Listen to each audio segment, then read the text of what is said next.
एक ब्रेकिंग बातमी समोर येते। राष्ट्रवादीचे सर्व आमदार महायुतीत सहभागी होणार होते। सर्वांनी एकत्रित सत्तेत जाण्याचा निर्णय घेतला होता। उपमुख्यमंत्री अजित पवार यांनी मोठा गौप्यस्फोट केलाय।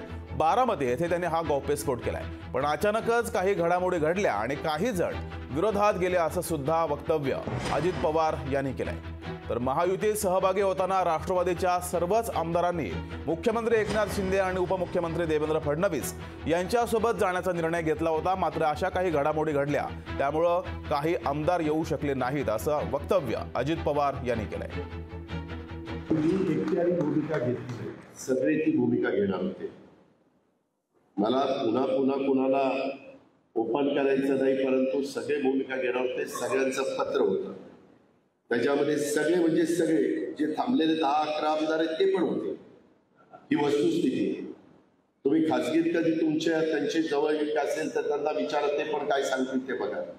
आणि भुजबळ साहेब, प्रफुल्ल पटेल, सुनील तटकरे, धनंजय मुंडे, हसन मुश्रीफ, कितीतरी जण अनेक वर्ष राष्ट्रवादीच्या उभारणीपासून ज्यांनी साथ दिलेली, या सगळ्यांनी ही भूमिका घेतली। काही काही जण वेगळं कारण सांगतात।